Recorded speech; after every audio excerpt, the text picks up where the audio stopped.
Borneo দ্বীপের নুসান্তারায় ৩,২০০ কোটি মার্কিন ডলার ব্যয় তৈরি হচ্ছে ইন্দোনেশিয়ার স্বপ্নের সবুজ রাজধানী। নতুন রাজধানী তৈরির কাজ জোরে সোরে চলছে। বিপুল সংখ্যক পর্যটক নতুন রাজধানীর নির্মাণ কাজ দেখতে সেখানে বেড়াতে যাচ্ছেন। বনের ফাঁকে ফাঁকে উকি দেয়া চকচকে সরকারি ভবনে শুধু নুসান্তারায় পর্যটকদের স্বাগত জানাচ্ছে না, সেগুলোর সঙ্গে সেখানে আছে অসংখ্য ইঁদুর।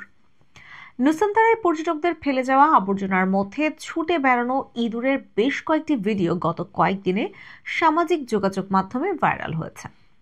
ভিডিওগুলো ভাইরাল হওয়ার পর নড়ে চড়ে বসেছে নুসান্তারা রাজধানী কর্তৃপক্ষ। তারা শহর জুড়ে কয়েকশো ইঁদুর ধরার ফাঁদ পেতেছে। ইঁদুর মোকাবেলায় বাড়তি আরও ব্যবস্থা গ্রহণের প্রতিশ্রুতিও দিয়েছে। ইন্দোনেশিয়ার সরকার নুসান্তারাকে একটি উচ্চ প্রযুক্তির পরিবেশ বান্ধব মহানগর হিসেবে গড়ে তুলতে চায়। তাদের এই উচ্চাকাঙ্ক্ষা ভেস্তে যাওয়া আটকাতে হলে আগে তাদের ইঁদুর নিয়ন্ত্রণ করতে হবে। রাজধানী কর্তৃপক্ষের উন্নয়ন নিয়ন্ত্রণ বিভাগের উপপ্রধান টমাস উম্বু পাতি তেনা বলেছেন, এটা বন পাহাড়ি এলাকা, তাই প্রাকৃতিকভাবেই এখানে ইঁদুরের অনেক পুরনো বাসা আছে, কিন্তু আমরা অলস বসে নেই। আমাদের দল এটা নিয়ে এরই মধ্যে কাজ শুরু করেছে। ইন্দোনেশিয়ার বর্তমান রাজধানী জাকার্তা ঘনবসতিপূর্ণ। এছাড়া সমুদ্রপৃষ্ঠের উচ্চতা বাড়তে থাকায় মহানগরটি ক্রমেই পানি নিচে তলিয়ে যাচ্ছে। এ কারণে রাজধানী বর্নিও দ্বীপের প্রাণকেন্দ্রে সরিয়ে নেওয়া বিষয়ে 2022 সালে ইন্দোনেশিয়ার পার্লামেন্টে একটি আইন পাশ হয়।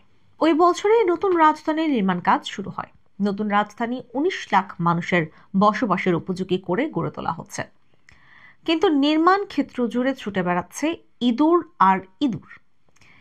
ঈদ উল ফিতরের ছুটির মধ্যে 64,000-এর বেশি পর্যটক ভবিষ্যতের রাজধানী নুসান্তারা ঘুরে দেখতে গিয়েছিলেন।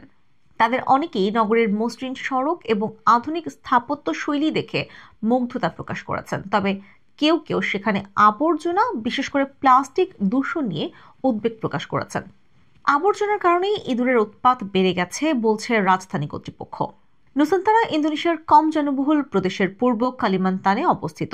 বিস্তীর্ণ যে ভূমির ওপর ভবিষ্যতের এই রাজধানী গড়ে উঠছে, সেখানে কয়েক বছর আগে চিরহরিৎ বন ছিল। পরিবেশবাদীরা সতর্ক করে বলেছেন, নতুন রাজধানী গড়ে তুলতে যেভাবে বন কেটে উজাড় করা হচ্ছে, তাতে বিশ্বের সবচেয়ে জীববৈচিত্র্যপূর্ণ বাস্তুতন্ত্রের একটি হুমকির মুখে পড়েছে।